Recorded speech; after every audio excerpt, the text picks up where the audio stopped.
Հայաստանում են Եվրասիական մարզական համագործակցության առաջին համաժողովի մասնակիցները։ Նրանց թվում են օլիմպիական կոմիտեների նախագահներ, գլխավոր քարտուղարներ։ Համաշխարհային սպորտի հեղինակավոր անձանց առաջինը Գագիկ Ծառուկյանն է ընդունում։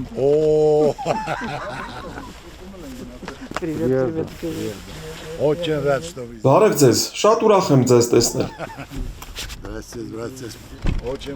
Ուրախ եմ, որ Հայաստանում եք ու մեր հյուրն եք։ Եկեք նախ տակառը լցնենք Հայաստանում անցկացվող այս համաժողովի առիթով։ Այսօրվա մասին մենք միշտ ենք հիշելու։ Սա մեր բարեկամական, եղբայրական հարաբերությունների խորհրդանիշն է։ Երբ հաղթանակ լինի, միասին կնշենք։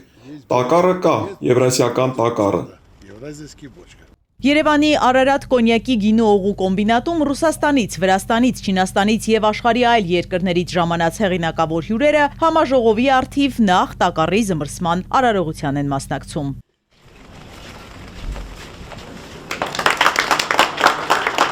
Հետո շրջայց է լեգենդար գործարանում։ Այստեղ հյուրերին ներկայացնում են հայկական կոնյակագործության հարուստ ավանդույթները, պատմում, թե ինչպես է մեծ համբավ վայելող գործարանը Գագիկ Ծառուկյանի ջանքերով կիսավեր շինությունից վերածվել հզոր ու ժամանակակից կոմբինատի։ Հետո համտեսն է, վայելում են ու հիանում հայկական ազնվագույն խմիչքի համով։ Ծանոթ եմ գործարանի ամբողջ պատմությանը, շատ հետաքրքիր են հատկապես Շուստովի մարքեթինգային հնարքները, թե ինչպես էր նա հանրայնացնում հայկական կոնյակը, նաև այս գործարանի շնորհիվ է, որ պահպանվում է Հայաստանի պատմությունը։ Հատուկ հյուրասիրության ժամանակ ջերմ շփում է Գագիկ Ծառուկյանի հետ։ Հյուրերը նաև խորհրդանշական նվեր ունեն հատիսի գագաթին կառուցվող Հիսուս Քրիստոսի արձանի մանրակերտը։ Այնուհետև համաժողովի մասնակիցներն այցելում են Օլիմպիադան, որտեղ միջազգային խոշոր մարզական ստուգատեսներից և օլիմպիական խաղերից առաջ ոչ միայն մեր մարզիկներն են ուսումնամարզական հավաքներ անցկացնում, այլև Եվրոպայի ու ասիական երկրների հավաքականները։ Այստեղ օլիմպիական կոմիտեների ներկայացուցիչներին գործակցության խորացման ուղղված առաջարկ է արվում։ Հրավիրում եմ համատեղ ուսումնամարզական հավաքների։ Հյուրերը շրջում են մարզահամալիրով, ծանոթանում հնարավորություններին, շփվում ծանրամարտի կանանց հավաքականի թիմի հետ։ Սա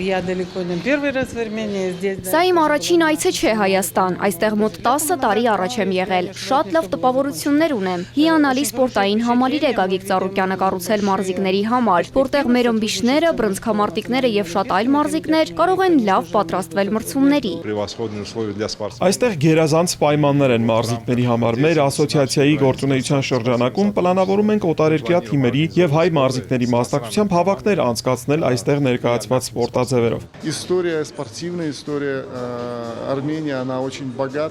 Հայաստանի մարզական պատմությունը շատ հարուստ է, օլիմպիական, աշխարհի և Եվրոպայի չեմպիոններով։ Տպավորված եմ այս համալիրի թե տեխնիկական հագեցվածությամբ ու գեղեցկությամբ և թե այստեղ ներկայացված մարզաձևերի քանակով։ Գագիկ Ծառուկյանն ահռելի գործ է կատարում Հայաստանում սպորտը զարգացնելու համար և դա արժանի է բարձր գնահատականի։ Եվրասիական մարզական համագործակցության առաջին ֆորումի նպատակները ասոցիացիայի փոխնախագահն է ներկայացնում։ Մենք ուզում ենք հանդիսանանք որպես կամուրջ ասիական և եվրոպական օլիմպիական կոմիտեների միջև։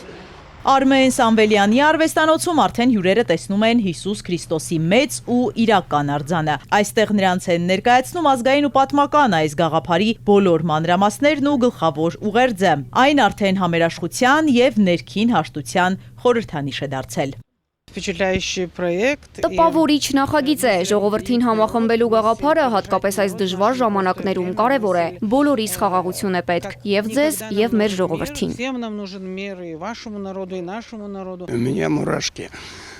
Արձանը տեսնելիս փշաքաղվում եմ, որովհետև քրիստոնյա եմ, անկեղծորեն հավատում եմ Հիսուսին։ Սա սուրբ գործ է, փառք ու պատիվ։ Բրազիլիայում տեսել եմ Քրիստոսի արձանը, բայց այնինչ դուք եք անում մեծ գործ է ոչ միայն քրիստոնյաների, այլև ամբողջ աշխարհի համար։ Մենք հավերժ չենք, իսկ այս ուշարձանը կհավերժացնի այն գործը, որը Գագիկ Ծառուկյանն անում է։ Ուրախ եմ, որ հայ ժողովուրդը նման մարդ ունի։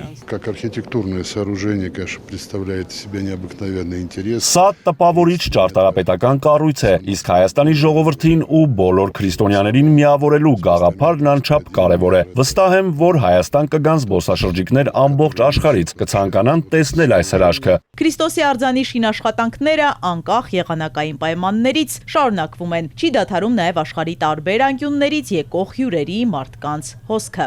Այսօր հերթական անգամ ընդունեցինք հյուրերին, ոչ միայն նրանք հանդիպման ընթացքում զարմացան, այն հրաշքով, որ կառուցվում է պարոն Ծառուկյանի մտահղացմամբ դեռ 22 թվականից, այլ նրանք արդեն զարմացած եկել էին Հայաստան, ոսի դա նշանակում է, որ լուրը Հիսուս Քրիստոսի արձանի տեղադրման աշխարհով մեկ արդեն լայն ճանաչում ունի։ Արտերկրից ժամանած հյուրերը արվեստանոցից հեռանում են տպավորված, վստահ հաջորդ այցին անպայման հատիս են բարձրանալու։ Իզաբելլա Հովհաննիսյան, Ալեքսանդր Կիրոյան, Հարություն Հովսեփյան, Էպիկենտրոն։